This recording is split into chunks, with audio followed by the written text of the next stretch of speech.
Om Sahana Bhavatu Sahanau Bhunaktu Saha Viryam Karavavahai Tejasvinavadhitamastu ma vidvishavahai. Om Shanti Shanti Shanti. Om Namo Bhagavate Om Namo Bhagavate Vaivasvataya Mrityave Vaivasvataya Mrityave Brahma Vidyacharya Brahma Vidyacharya Nachiketase cha Nachiketase cha Yachedvang Manasi Prajnah Yachedvam Manasi Pranyaha Tadyached Jnana Atmani Tadyached Jnana Atmani Jnana Atmani Mahati Niyached Jnana Atmani Mahati Nyached Tadyached Chanta Atmani. Tadyached Chanta Atmani. Yeah. So this we have seen the first line. So basically resolving, not like you have those Russian dolls, Yachet, place. What are those Russian dolls? One inside one. So one is this, Vak doll, in the Manas doll, in the Buddhi doll, in the Hiranyagarbha doll, it's not like that. So Yachet, Upasamharet, Pravilapayet, resolving, and last time I explained in detail what this resolution means.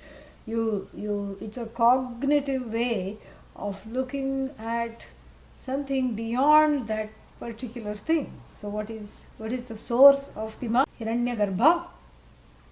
And that Hiranyagarbha is the name for Bhagavan in the form of the potential to create, and that potential alone here is talked about. And here we are looking at Ishvara, which is connected to my buddhi. You see, there is no alienation that way. This Ishvara is not just a sitting a guy in the sky with a long beard, and then and then you look up in the sky and wonder, is it a plane, is it Superman, or is it Bhagavan? It's not like that. It's not separate from you, because your buddhi, the place where your cognition and the ability to cognize connects with the entire Jagat and also its creator, that it's a juncture. So what separates your buddhi from Bhagavan is that Bhagavan is all buddhi. What are you? Tiny buddhi. That's the only thing. Bhagavan doesn't need an antahkarana or a kind of a upadhi to where this knowledge / intelligence / consciousness is expressed. In fact, it is expressed through every upadhi, but it itself doesn't need a upadhi. If Bhagavan also had a head, he would have migraine every day. Yeah. So, thankfully, that's not the case. No head, no migraine. And so, therefore, how is it possible? Because we only think about knowledge that is contained.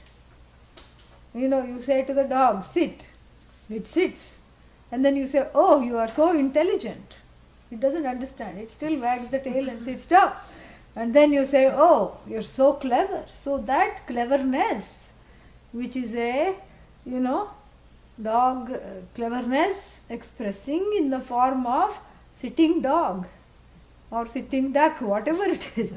That cleverness, that buddhi, is just only enough for that dog to lead its life in its own way. But that when you remove the upadhi of the dog, the cat, etc., that knowledge is Ishvara. And that knowledge is not contained. Never contained. Because if you say the knowledge is contained in a being, then we have a problem here. Because the knowledge becomes finite by the receptacle which contains it. This is human upadhi.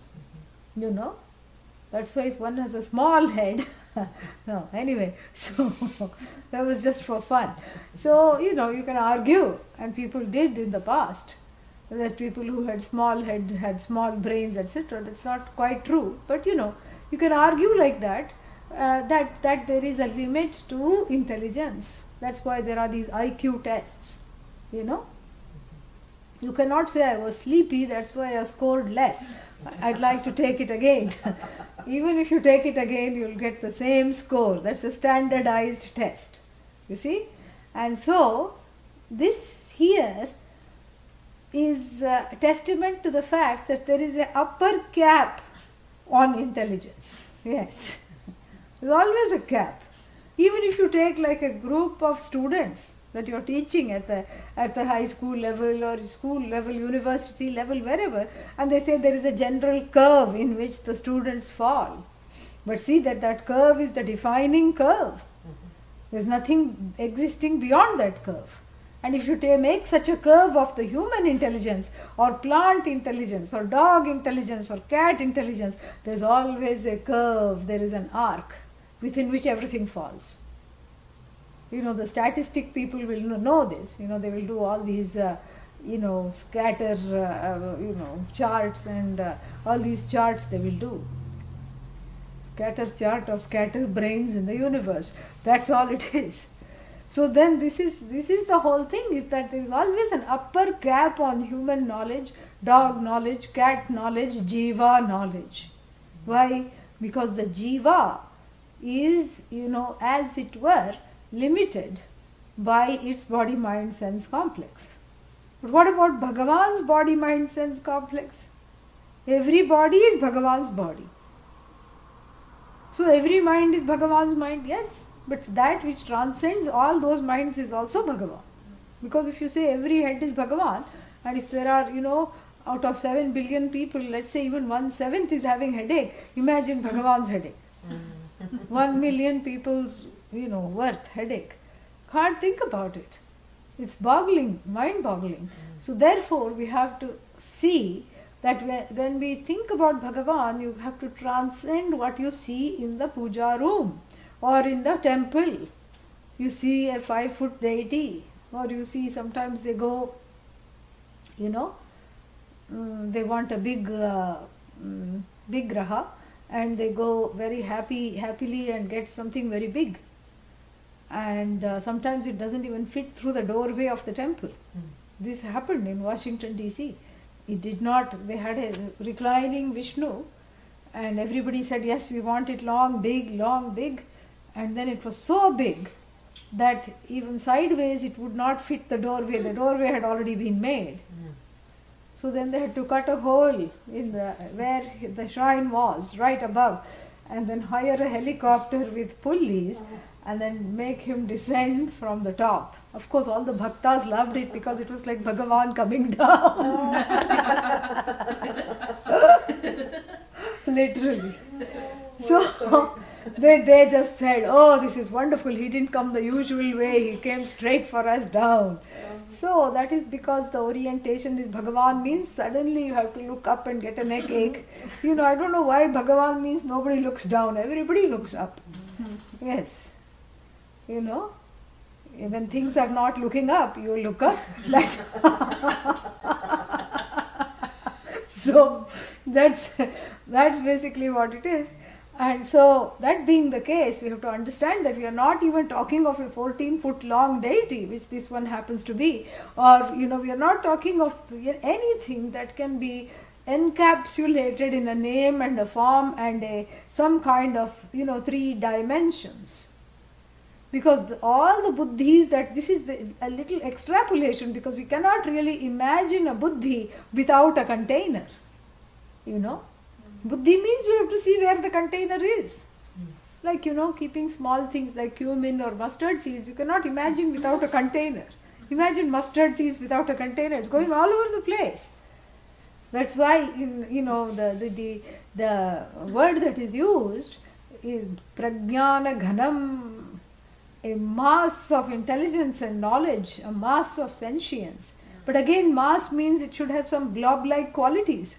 Blob, you cannot say is shapeless. That blobby is the shape. That blobby shape is the shape of the blob. That's what it is. But still it comes, because it has no particular form, it comes close to our understanding to even conceptualize knowledge resting in a conscious being who is everything and who all knowledge. How can all knowledge rest in a conscious being? Because as soon as I think of the word being, I think of limitations. Threefold limitations. What are they? Time, space and object-wise. Kalatah, deshatah, vastutah. So these are the threefold. I cannot imagine knowledge, all knowledge, resting in a conscious being, and that conscious being does not have any particular form, but is all knowledge. And that same conscious being permeates all names and forms. So all knowledge is Bhagavan, and little knowledge is what? Gabhavan. Right? No, what is little knowledge? Little knowledge is also Bhagavan. What is not Bhagavan? Little knowledge is also Bhagavan, all knowledge is also Bhagavan, medium knowledge is also Bhagavan, that which is a medium for knowledge is also Bhagavan. It's all Bhagavan, all the way. And so to understand this, up till now it was okay. Yachet vang manasi. Put the, resolve the speech in the mind. Okay, that I know how to do. I just have to shut up, don't talk. That automatically it gets resolved. That was very easy, because we are going from the gross, which is vak. Vak means talk, Vak does not mean walk. Okay? Yeah, so vak means talk. So you are resolving the speech in the mind. That's easy to do, because you can experience it. You just shut up for 5 minutes and you say, oh, that's a good resolution. And then when you say it, you are no longer silent. But you at least had that experience, correct? And then the next one, resolve the mind. Now the mind, where is the mind? Yesterday we talked about this in the Shvetashvatara Upanishad class. Where is the mind? Most of the time you have to say never mind, because you cannot find it. And so that mind is already subtle.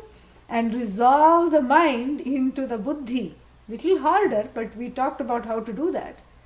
Now even more subtle is what? Resolve the buddhi into that knowledge. Because what is buddhi? Small knowledge. And so is small knowledge included in all knowledge or not? Or is it separate from all knowledge? Let's think. It is of course included. So small knowledge is included in all knowledge. So then when I make the resolution of my small knowledge into all knowledge, there is, there is an absorption taking place, and this is the juncture where bhakti is invited. Because I am no longer standing as an alienated individual with my own problems, and what I am doing is basically having the ability to see that commonness of all buddhis struggling to express themselves, and that buddhi which has no struggles at all, which is limitless. And so this buddhi is included in the limitless buddhi, which is Bhagavan without upadhi. That upadhi less buddhi, which is all knowledge. Buddhi without antahkarana, buddhi without, the inner, buddhi without brain, buddhi without inner psyche. That conscious being who is all knowledge includes my little fallible, mostly forgetting buddhi. This is something which is wonderful. So what I have done is erase the the corners of the box in which I have put myself. And when the corners of the box are erased, there is no more the walls of alienation. And here is where this is a what is called a relative pravilapanam. A relative pravilapanam means a relative absence of fear.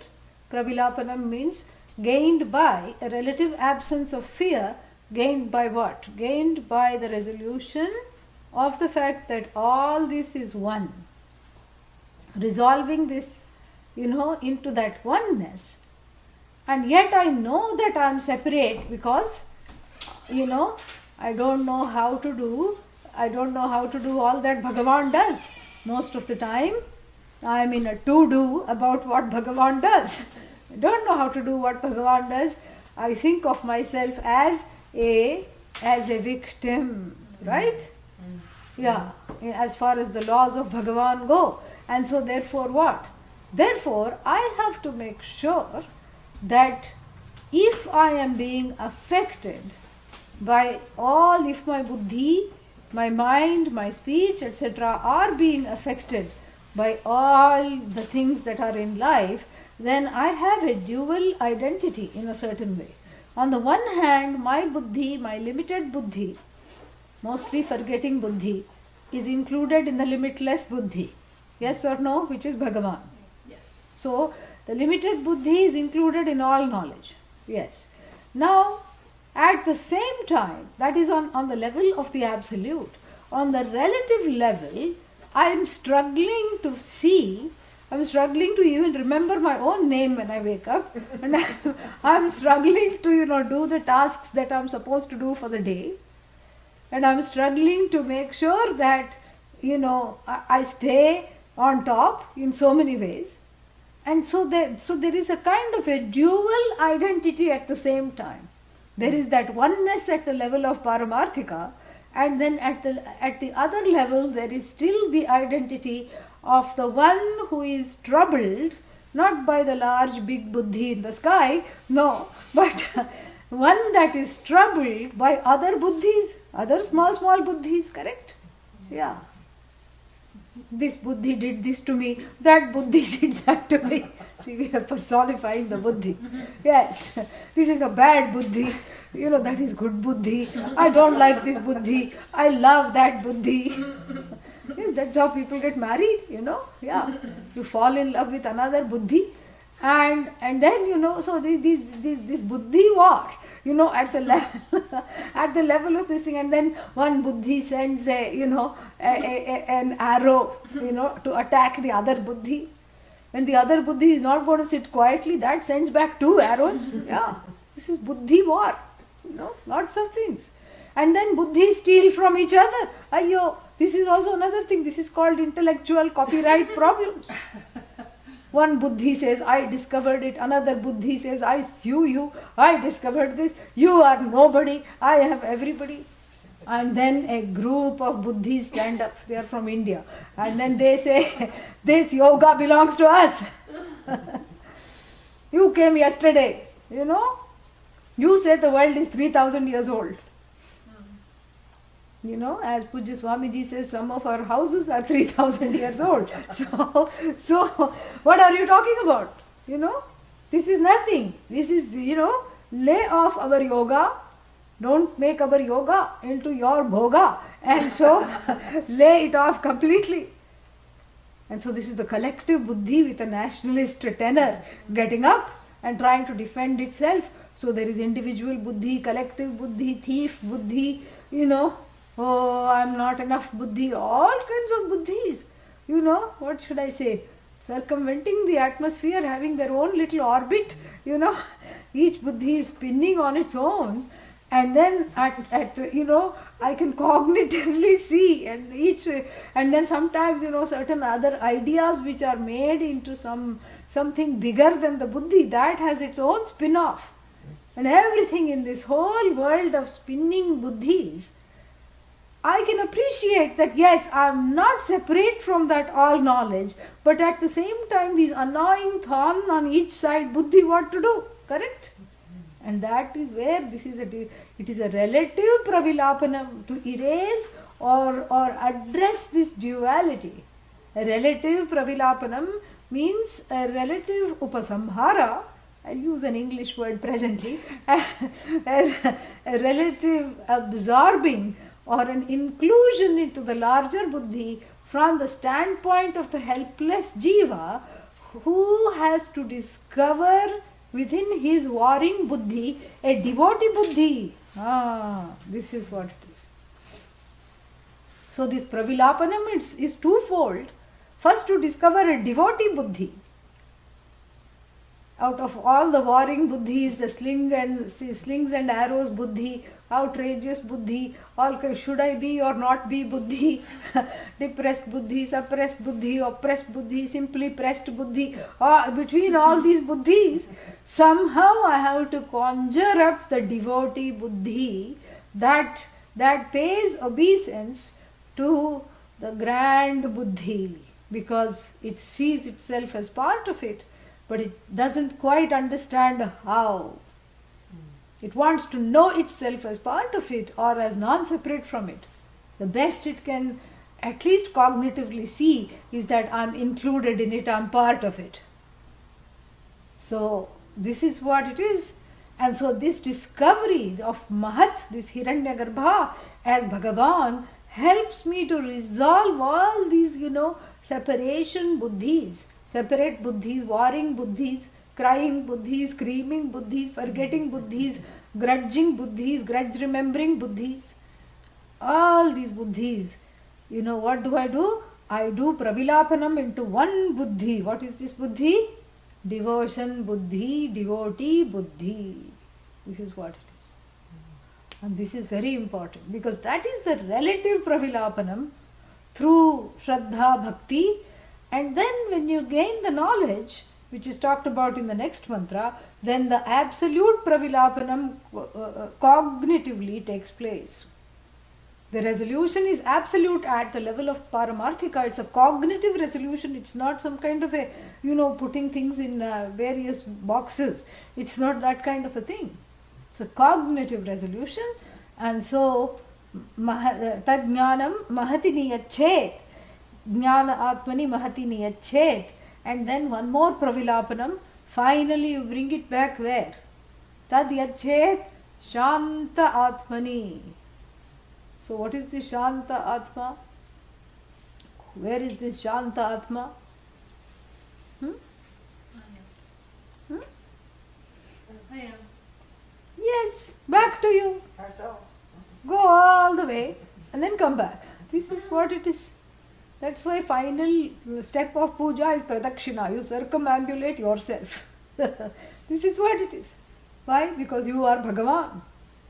You are the seeker. You are the sought. That's what it is. So tad yachet shanta atmani. So where is this shanta atmani? Don't try to look. The looker is shanta atmani. The inferrer is shanta atma. The one who is trying to make anumana and arthapati, various kinds of inference, is the one who is the one who is seeking through various means, is the one that is already found. And as already found as what? Unbound. Found and not bound. That is the jnana. It's not that you have to look somewhere and do something and then untie something and then cut something off, cut the buddhi loose from the body, cut the head off. All this is not necessary. It's a cognitive understanding. Aham idam sarvam. Adi Shankara says in the Bhashya, I am all of this. There is nothing other than me. Iti buddhya. This buddhi alone is the resolution. That's the absolute resolution. Shanta atmani. So Shanta qualifies Atma, correct? So how many kinds of Atmas are there? So what is opposite of Shanta? Ghora, yes. Very good. So, tad yachet ghora atmani? No. Tad yachet ashanta atmani? No. There is only Atma. Here Shanta is in opposition to Atma, only to describe the nature of the Atma, not to qualify Atma or to, it's not a Visheshana, it is a Lakshana to Atma. It's a definition of Atma, it's not trying to qualify Atma. So therefore, so tad yachet, Shanta Atmanini yachet, and then what happens, what it says is that, when you, that why is that self peaceful? That self is peaceful because it is got vikalpa rahityam, means it is not split into many things. Everything is that alone. It is not at war like the buddhis. It is not saying I need a vacation, or at least I need a staycation. And it's not saying, oh, suddenly I feel so lonely, what should I do? Neither it is saying, I want time alone, everybody get out. And then it's not saying, I think I have to try out this restaurant, it is newly opened. It's not saying that. And it's not saying, I think I need to make more friends and influence people. Somebody wrote a book, How to Make Friends and Influence People. So, like that. So, it's not saying, I think I should make more friends. That's my New Year resolution this year. So, I'll talk to everybody on the road. This is not what, this is not Shanta Atma. This is not what it is saying at all. What is it saying actually? Nothing. Why? Because it has nothing to say. How come it has nothing to say? Yachet Vang Manasi, go back. The Vak has been resolved, everything has been resolved, and the resolution is incumbent upon not having anything to pursue. Because usually as soon as you wake up, what's the first thought? After ascertaining that one has not departed, what is the what is the first thought? Oh, I'm still here. Oh, not bad. Because everything looks familiar, correct? Yeah. And you're not hovering over the bed looking down on the body. There's all these stories of near, what is that called? Near death, NDE, near death experiences, and the first things people say is that they hear a ringing sound, time's up, and then they experience this sensation, you can call it, an out of body sensation, where they are looking down at the doctor saying clear. What is that? Paddles, trying to resuscitate this person who has just had cardiac arrest. And so the person above is saying, oh, that's interesting.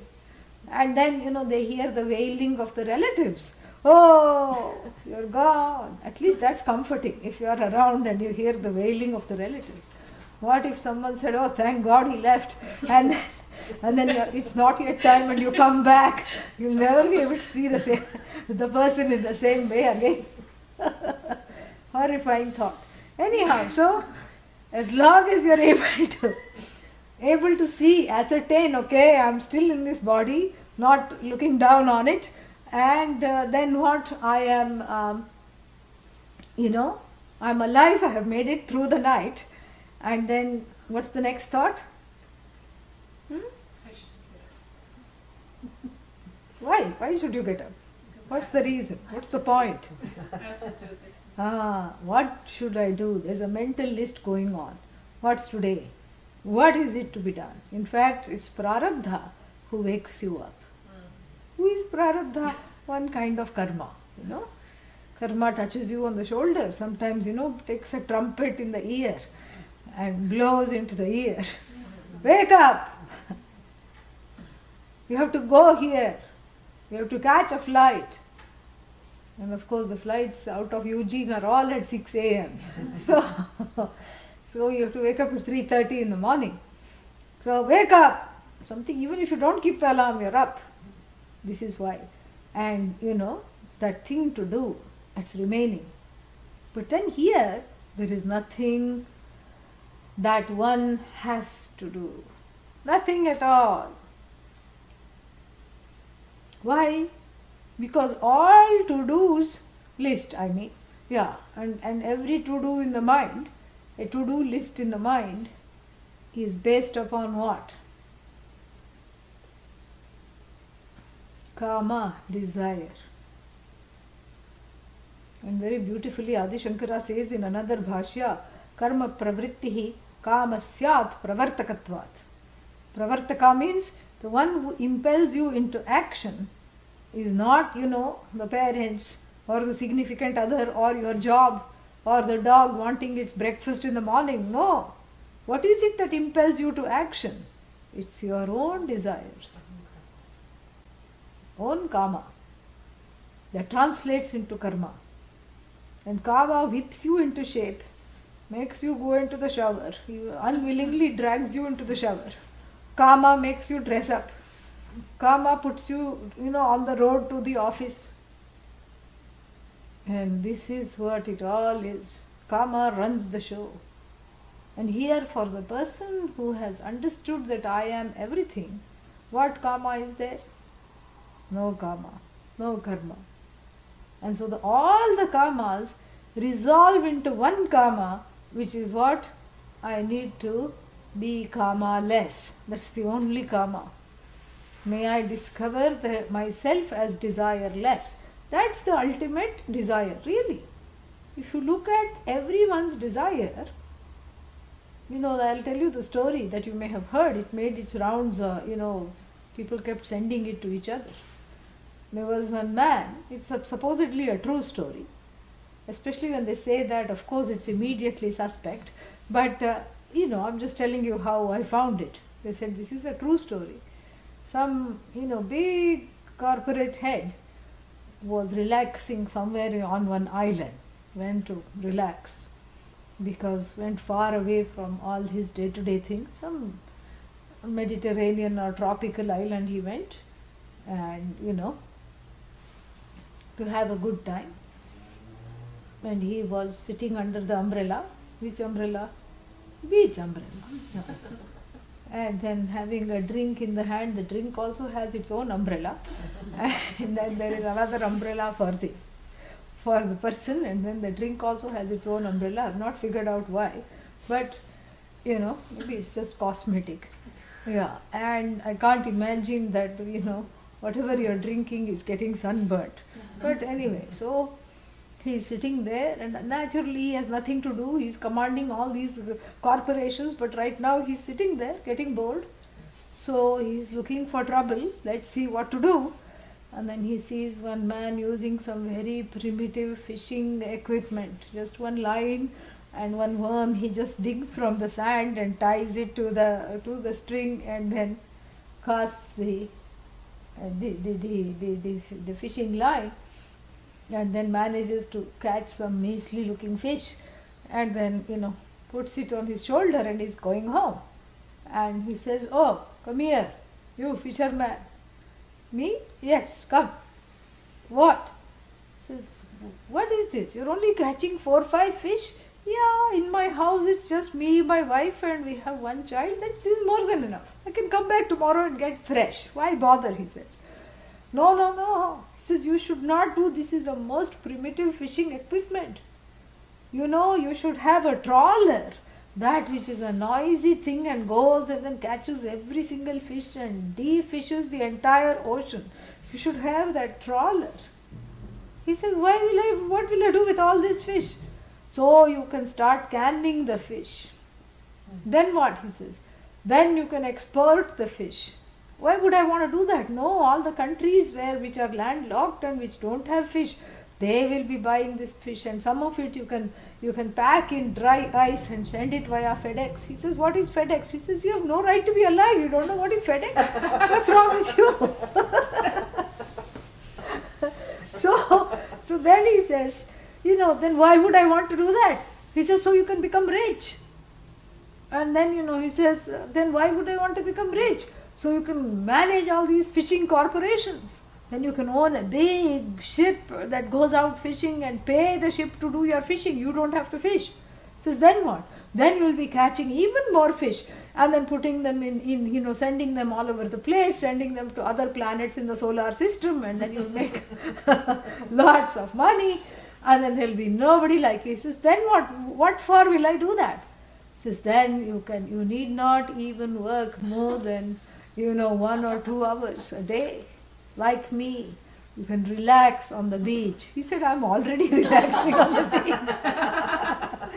I don't have to go through this whole rigmarole to relax on the beach. I'm already relaxing. See, you yourself said, you called me lazy. I'm not lazy, I'm relaxing. I'm content. So really speaking, if you even ask somebody who's extremely ambitious, who wants the whole world and some more, then why do you want to do that? So that I can just relax. That relax is called Shanta Atma here. It is a Siddha Vastu, not Sadhya Vastu, not something to be gained. Sadhya means to be gained. Siddha means already established. That relaxed person is you. Don't have to look, where is that relaxed person? It's you. But then why am I running around in circles? Now that question you have to answer. Every other question I will answer, no problem. You tell me. Why you are running around in circles? What's the rush? To hurry up and wait, to hurry up and what? Hurry up and go where? So that's why you have to, instead of hurry up, H-U-R-R-Y, you have to H-A-R-I, up. Yeah, hurry up. Like lawyer up, hurry yourself up. Full of hurry everywhere and resolve all the wants in that bhakti, resolve all the desiring and this needless running around, resolve, and that bhakti gives a certain relative freedom from fear, because the insecurity that is making one run around in circles stops, because you put Bhagavan in the place of the Karta. And so when you put Bhagavan, you give the reins of your life to Bhagavan, then what happens? Then there is a relative Shanti. Yes. Because you are not leading your life. Whatever comes, let it come. If it doesn't come, let it not come. You go with the flow, and you have to look for the flow. It's a very subtle thing. Very subtle. The flow is not easily discernible because it is heavily cloaked by one's own wants and desires. And Adi Shankara, in elucidating the bhashya for this verse, for this mantra, says that it's all full of mirages. Like the mirage in the ocean, like the sand in the desert. You walk in the desert and you see bodies of water. Where is the body of water? In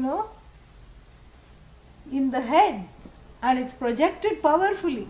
Of course, the sunlight and all helps a little bit. And the rope snake, there also the absence of the sunlight helps. Rope snake, and then for a positive projection we use the Shuktika and Rajat. Rajat is silver, which is projected on a mother of pearl. A small worthless piece of shell is lying upside down, and immediately you think silver dollar recently released by the Obama government, and you run like crazy. And then what happens? Disappointment. So really speaking, this whole world is painted with one's own wants. You see not what is, but you see what you want to see. And what you want to see is just a source for disappointment, because it's not in keeping with what already is. So to get to the place of not wanting to see, not seeing what I want to see, but seeing what is, and getting to know what is, and that what is Ishvara, one has to do this kind of a pravilapanam, this kind of a resolution on the individual level. It's the same thing which was described on the collective level, sa kashtha sa paragatihi, those two verses, indriyebhyah parahyarthaha, arthebhyascha param manah, manasastu para buddhihi, buddheratma mahan parah, mahatah param avyaktam, avyaktat purushah parah, purushatma param kinchit, sa kashtha sa paragatihi. Where have we studied this? Huh?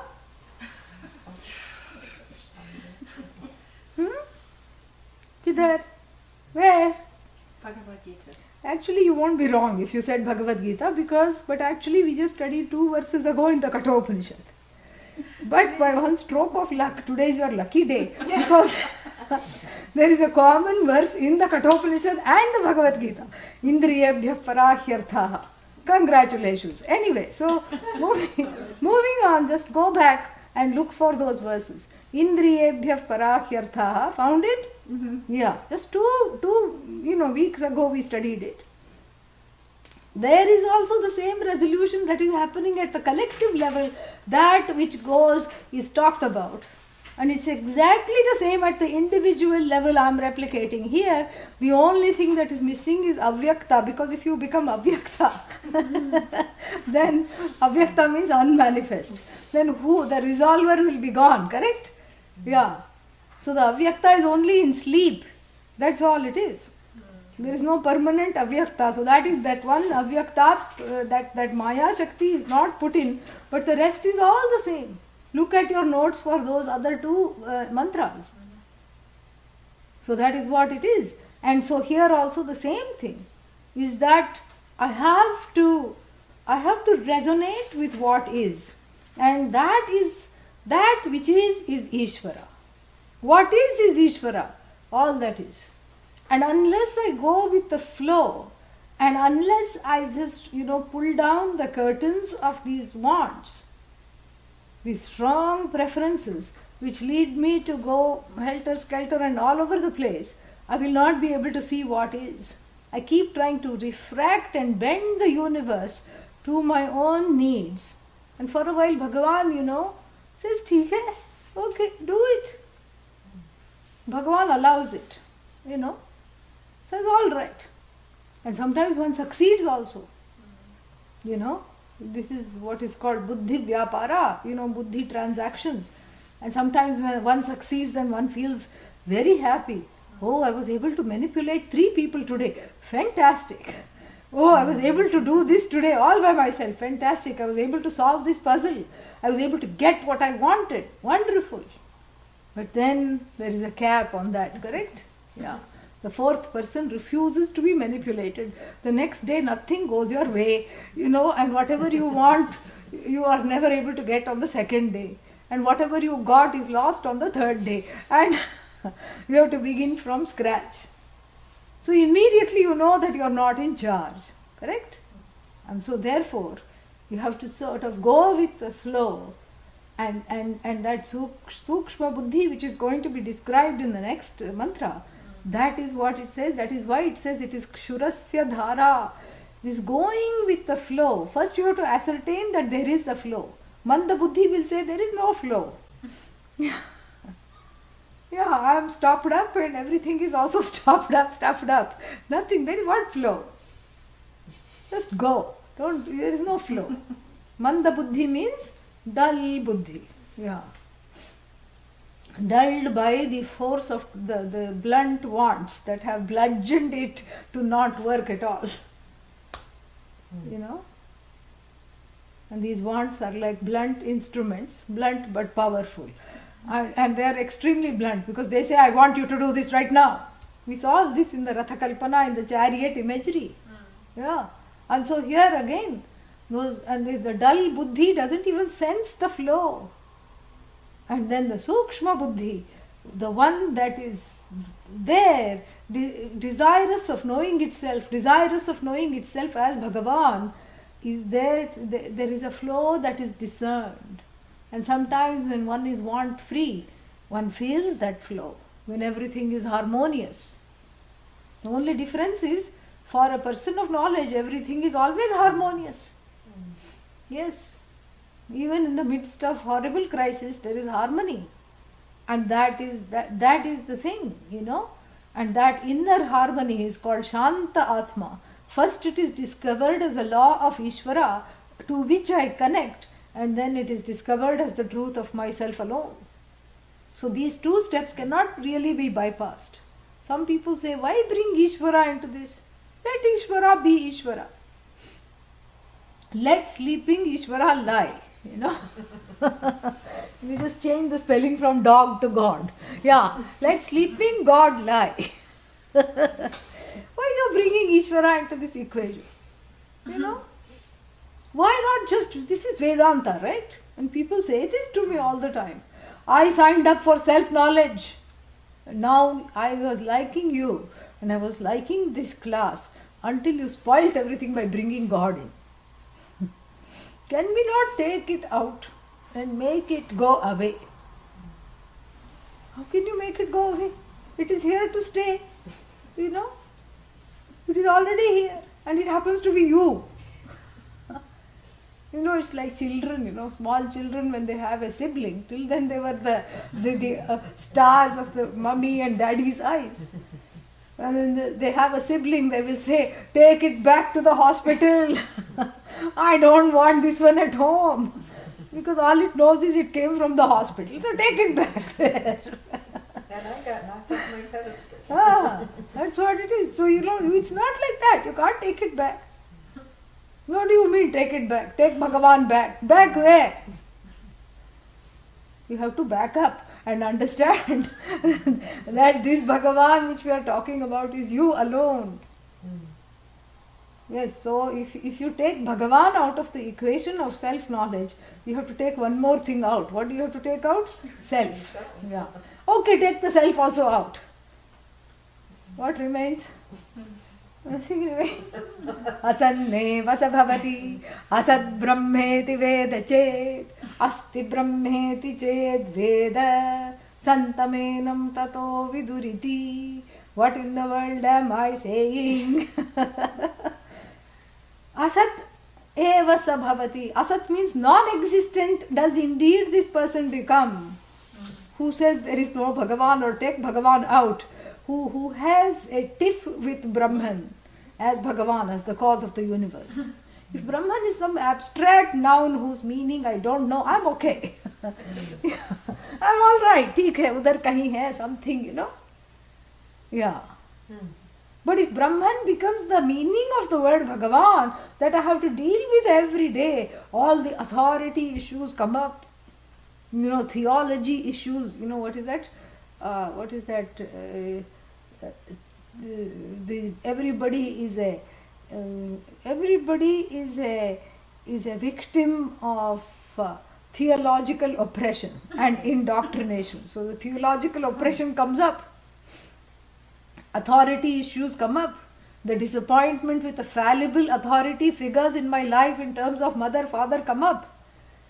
And then instead of looking at that, the idiot says, take out Bhagavan. It's not like taking fly out of the soup, you know.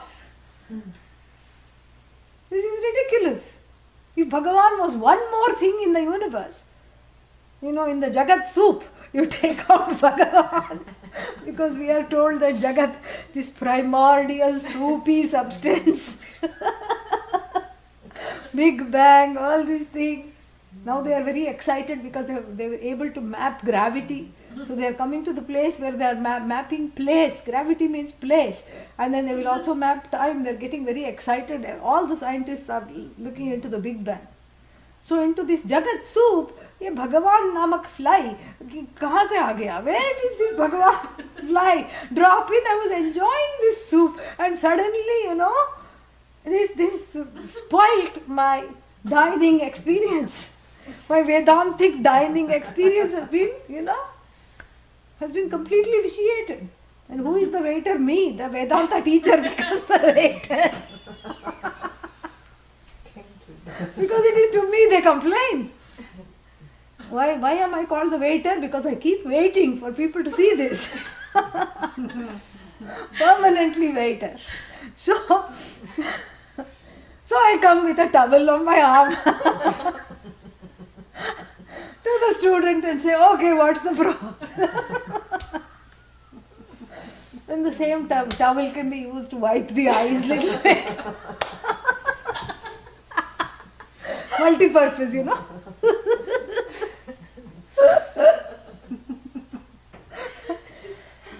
Up till now I was having fun. You came and you dropped this Bhagavan fly in my soup, in my Jagat soup. I was enjoying that. I was enjoying the oneness, and then suddenly you dropped this thing. and you spoilt my Vedantic assimilation experience. That argument doesn't hold. Why? Because Bhagavan is not one more thing. The bowl is Bhagavan, the soup is Bhagavan, the waiter of course is Bhagavan, the table is Bhagavan, the idiot that is slurping the soup is also Bhagavan. This complaining idiot is also Bhagavan, unfortunately. So this is what being the case. You cannot remove Bhagavan from the equation without removing yourself. So the Taittiriya Upanishad, makes no bones about it and says very bluntly, Asat eva sabhavati. If you say there is no Bhagavan, guess who goes missing out of the equation, missing from the picture? You have to erase yourself. Can you do that? No. So if you say there is no Bhagavan, Bhagavan also says, okay, there is no you. You are also not there because there is no Bhagavan other than you. There is only one thing, that's you. And then what? And if you say there is Bhagavan, there is me, I am that Bhagavan, Santamenam tato viduhu. That person is regarded as a saint, Santa. Santa actually means is, but really it means, this is that isness, the one who discovers that oneness, that isness of everything, is oneself alone, who at the level of the Jagat and the manifestation is called Bhagavan, gets the epithet of Bhagavan. I am that Brahman which is both manifest as Bhagavan and also manifest as the Jiva, as everything. That same, sentient consciousness, never ending, limitless consciousness, all knowledge, all might, all powerful. From the standpoint of might, power, etc., it is Bhagavan, otherwise called Jiva. It's that same sentience. So this is what one has to know, and this is what is called Shanta Atmani. And then what? After this the student says or the person says, "Theek hai, sometime we will know it. It's okay. What's the rush? Let us stop and smell some roses along the way. Let us just look around and see, if other people are also into this knowledge. I don't want to be the only one. Let us just, see what all is happening. And besides, isn't this knowledge for, after retirement? Right now, I'm in the prime of life. These days even the 70-year-old says that. Yeah, they say I've just begun life. And so, because of scientific technology is getting younger and younger, age is just a myth. So then everyone is in the prime of life. So when are you going to retire and when are you going to study? And and this whole retired study business doesn't work. Because after retirement, what happens? You think your memory is bad now. Wait until you retire. And then you think that you are not able to sit on the floor now. Wait till later. What will happen? You won't even be able to sit on the couch. Forget the floor. As soon as you see couch, you will say, ouch. And so that itself is a big, huge thing. Once you sit down, you will not be able to get up. And mind will be so crowded with worries. Who is inheriting my property? Will my children get along? Will I die first or will my spouse die first? All these nonsensical thoughts will be there in the head. And better to study when? Now. Uttishta Jagrata Prapyavaran Nibodhata Kshurasya Dhara Nishita Duratyaya Durgam Pathaha Tat Kavayo Vadanti. Yeah, this is literally a wake-up call. Yeah, wake up and smell Brahman. This is what it is. Wake up and know Brahman. Uttishta, wake up. We have a gentle mantra called, what is that called? It's morning seva. We have morning seva in the temples, and then you wake up Bhagavan. And you say Uttishthot Tishtha Jagatpate, Suprabhatam it's called. Suprabhata Seva. It's like saying good morning to Bhagavan in the temple. So the temple doors were closed for the night. Bhagavan was resting. This is a belief.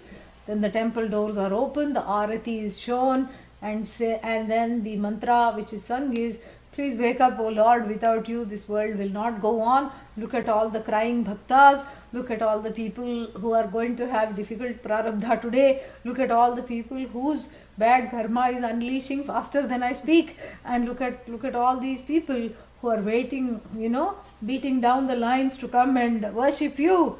Please wake up. Come to life and bless us. There is that seva. And by a very interesting way, this is reversed back to the jiva. So here Bhagavan, here in the sense of Lord Yama, is saying, wake up to the sleeping jiva. The sleeping jiva, in the sleep of ignorance, having a nightmare of duality. Always feeling, oh my God, a bad dream, now another bad dream, now one more recurrent bad dream. Nightmare of duality. In the grip of the nightmare of duality, this sleeping jiva is told, who is flailing around, thinking, I'm drowning. Because in sleep, if you are drowning, what will you do? You start, hyperventilating, and then you'll go like this, trying to swim. Right? So this jiva who is fast asleep, eyes are tightly shut, and the jiva is hyperventilating and trying to make funny noises through the nose and the throat, because thinking that all the water is getting into the lungs, convinced, so making all kinds of funny gargling sounds in the throat, and then going like this, flailing, thrashing around, because thinking that the water is come completely over the head. This jiva is told, Uttishtha, just one word sentence, wake up, Jagrata, awaken now. It has the force of an order. Come on, wake up. And then what? Prapya varan nibodhata. Nibodhata means study. From budh to know. Nischayena bodhata. Nischayena bodhata means may your knowledge be free of all kinds of doubts, vagueness, error. Wake up, what are you waiting for? Study now. When? Prapya varan, having gained the blessing. Oh, I have to gain a blessing first? Yes. What is that blessing? Acharya. Acharya upagatihi is the blessing. Shreshtatama acharya. Select the best of the acharyas. Not by terms of looks or height or something like that. How do you select the acharya? Has to be well taught. Yeah, the one who is well taught, Shrotriya, and the one who is not having a lot of irons in the fire. Along with Brahman, also having so many other pursuits. So this is what is called acharya. So select an acharya, Shreshtatama. Approach this acharya with respect, ask for the knowledge, and that is the blessing of the knowledge. Gaining the blessing of the knowledge from the teacher, may you know. Why? Because otherwise, kshurasya dhara nishitha duratyaya. It is otherwise the road is like a razor's edge. Sharpened razor's edge, newly sharpened edge of a scythe, of a knife. Durgama patham kavayo vadanti. Is vadanti there? Okay. So meaning which is vadanti is there. Yeah. Sometimes I wonder if I made it up. So durgama pathaha, durgama panthanam. Patham is again Chandasam, and so this is this is a difficult road to tread on. So say the people who have walked this path. It is difficult. Don't tread on this road lightly with just a smattering of interest, mostly going, sometimes coming interest. Keep the interest, the fire of jignasutvam, mumukshutvam burning, and keep going on this road. And without vara, see, the difficulty is before the vara. Once the vara is gained, the difficulty is not there. Difficult because of one's own resistance, difficult because of one's own fears. This is what it is. So, Durgam Patham Kavayo Vadanti. This is a difficult path to tread. So say all the people who have walked this path before. Kavayaha means the ones who can see beyond this path. The Duradarshinah Vadanti. And the meaning of this we will explore in depth next week. Om Purnamadah Purnamidam Purnat Purnamudachyate Purnasya Purnamadaya Purnamevavashishyate. Om Shanti Shanti Shanti. Hari Om. Shri Gurubhyo Namaha. Hari Om. Any questions? Yeah, Brahmanishta and Shrotriya, very good.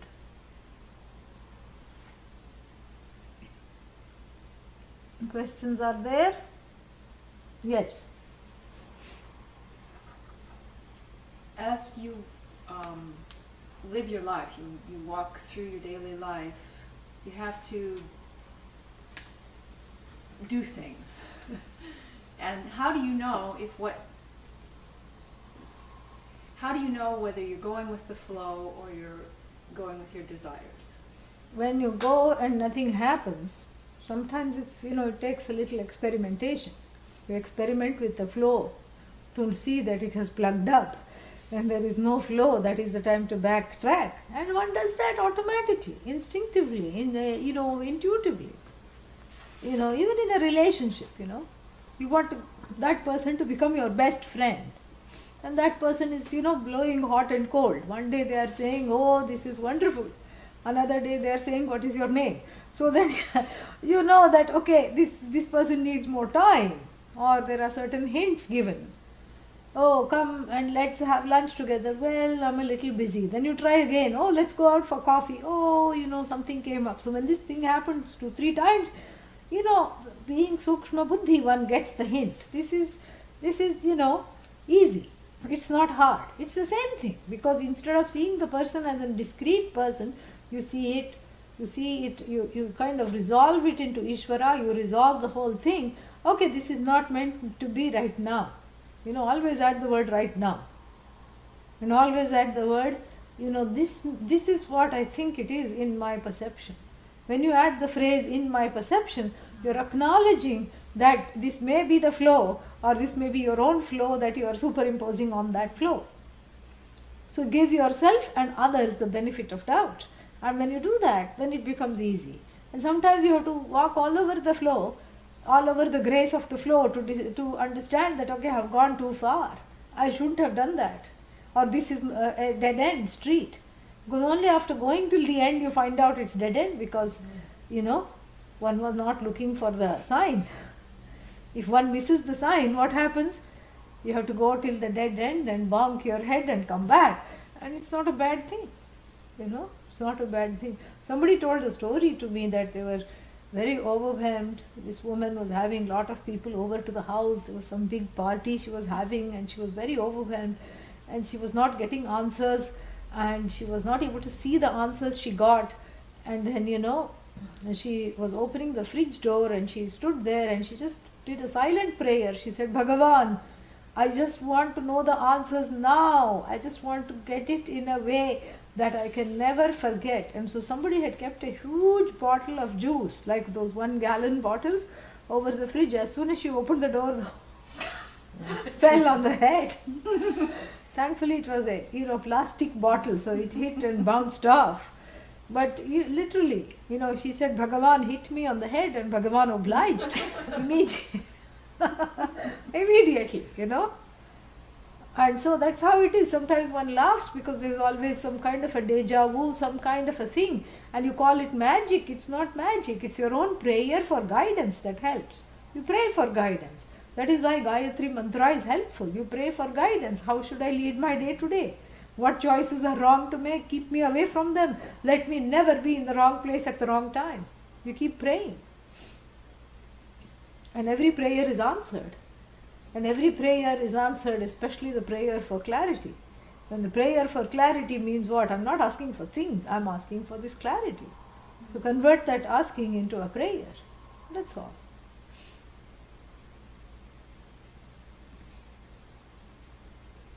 Good question. Anything else? Okay.